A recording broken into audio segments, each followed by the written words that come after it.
Hello friends, எல்லாருக்கும் வணக்கம். இன்றைக்கி வர வேண்டிய கெஸ்ட்டு இன்னும் வரல. பட் அதுக்கு பதிலாக இன்னும் புதுசாக ஒரு 2 கெஸ்ட் வந்திருக்காங்க. இந்த வீடியோ இன்றைக்கி எடுத்ததுன்னு பார்த்திங்கன்னா, இன்றைக்கி எடுத்தது தான் ஃப்ரைடே. இன்றைக்கி தை வெள்ளி. அது மட்டும் இல்லாமல் அமாவாசை. அதனால் சாமி கும்பிட்றதுக்கு சாம்பார் சாதம், புடலங்காய் பொரியல் வச்சதில் அதுவும் சரி சாப்பிட்டுட்டோம் அப்படின்னு வச்சோம். ஏன்னா நேற்று வந்து ஒரு பச்சைப்பயிறு வச்சேன், அது அணில் வந்து சாப்பிடவே இல்லை. ஸோ அதுக்காக இன்றைக்கி நல்லா அதுக்கு சாப்பாடு வைக்கணும்னு சொல்லிட்டு வச்சாச்சு. பிங்க் கலரில் இருக்கிறது பீட்ரூட் ரைஸு. பார்த்திங்கன்னா இன்றைக்கி இன்னும் அணில் வரல. இந்த மரத்து மேலே போய்கிட்டுருக்கு பாருங்கள். ஏன்னா அது ஏன் வரலன்னா, அங்கே காக்கா உட்காந்துருக்கு. அதனால் அது வருவோமா வேணாமான்னு யோசிச்சுக்கிட்டு அசைவே இல்லாமல் உட்காந்துருக்கு பாருங்கள் ஃப்ரெண்ட்ஸ். இன்றைக்கி பதிவில் வந்து நம்ம வீட்டுக்கு அந்த தை அமாவாசைக்கு வந்து எங்கள் அங்கிளுக்காக நாங்கள் மாமனாருக்காக சாமி கும்பிட்டோம். பட்டு காக்காவும் வந்து சாப்பிட்டு போயிடுச்சு. ஏன்னா சாமி கும்பிட்டா காக்கா வந்து சாப்பிடணும், காக்கைக்கு வைக்கணும், காக்கா வந்து சாப்பிடணும் அப்படின்னு வந்து சாஸ்திரம் சொல்லுவாங்க. என்னதான் இருந்தாலும் ஒருத்தவங்க வந்து உயிரோடு இருக்கும்போது அவங்களுக்கு வந்து நம்ம நல்லா கவனிக்கணும். அதுதான் வந்து என்னைய பொறுத்த வரைக்கும் மனசுக்கு திருப்தியான ஒன்று. இறந்த பிறகு வந்து சாமி கும்பிட்றதுன்றது வந்து நம்ம மனசு திருப்திக்கு கும்பிட்டுக்கலாம். கும்பிட்டுட்டு இல்லாதவங்களுக்கு வந்து அன்னைக்கு ஃபுட்டு வாங்கி கொடுத்துக்கலாம்.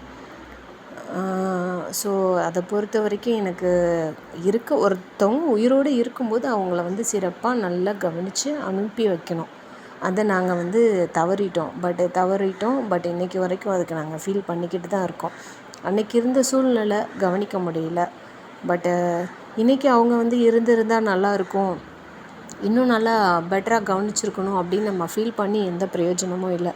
ஒருத்தவங்க இருக்கும்போதே அவங்கள வந்து நல்லா வந்து கவனிக்கணுன்ற அறிவு வந்து ஒருத்தவங்க இல்லாத போது தான் வந்து நமக்கு வந்து தெரியும்.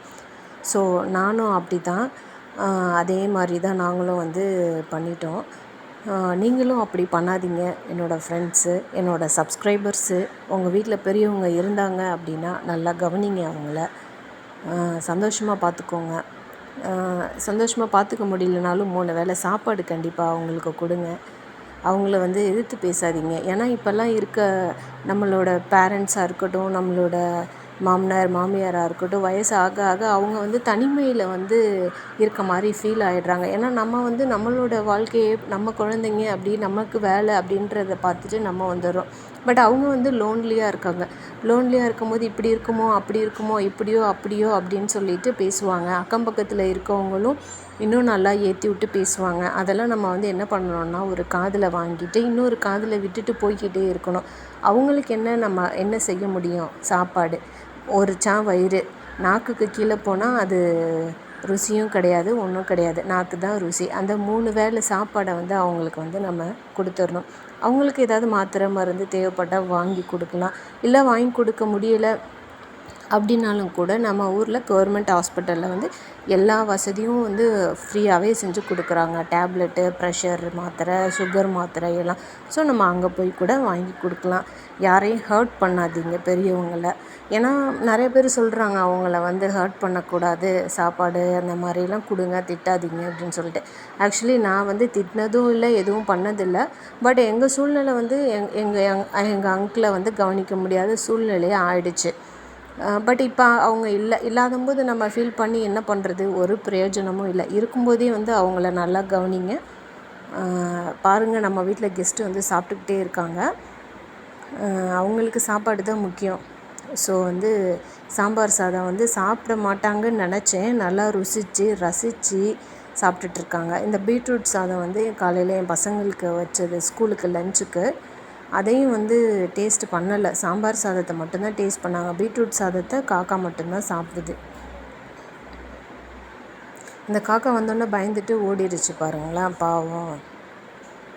ஓகே, இன்றைக்கி வந்து நம்ம வீட்டுக்கு 2-3 கெஸ்ட்டு வந்து சாப்பிட்டுட்டு போயிட்டுருக்காங்க. இந்த ஏரியா மட்டும்தான் என்னோடய ஃபோன் கேமராவில் வந்து எடுக்க முடியுது. பாருங்கள், அந்த லாஸ்ட்டில் வந்து ஒரு தடவை அணில் எட்டி பார்த்துட்டு ஓடிடுச்சு. என்னால் ஃபுல்லாக கவர் பண்ண முடியல. ஏன்னா இதுக்கு அந்தாண்ட போனால் அந்த சைடு வந்து அந்த ஜன்னலோட கம்பி இருக்குது, விண்டோவோட கம்பி இருக்கிறதுனால அந்த சைடு கேமராவில் மறைச்சிடுது. ஸோ இது மட்டும்தான். ஓகே ஃப்ரெண்ட்ஸ், இந்த வீடியோ, இந்த பதிவு உங்களுக்கு பிடிச்சிருந்தா லைக் பண்ணுங்கள், ஷேர் பண்ணுங்கள்.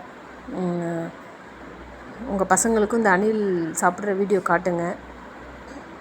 மற்ற உயிரினங்கள் மேலேயும் வந்து நம்ம அன்பு செலுத்தணும் அப்படின்னு வந்து சொல்லிக் கொடுங்க. அப்புறம் வந்து பெரியவங்களை மதிக்கணும் அப்படின்னு பசங்களுக்கு சொல்லிக் கொடுங்க. நானும் என்னோடய பசங்களுக்கு அப்படி தான் சொல்லி கொடுத்துட்ருக்கேன். பட் அவங்க வளர வளர நல்லா வருவாங்கன்னு நினைக்கிறேன் நான். ஓகே ஃப்ரெண்ட்ஸ், மீண்டும் அடுத்த பதிவில் சந்திப்போம். அதுவரை காத்திருப்போம். நன்றி, வணக்கம்.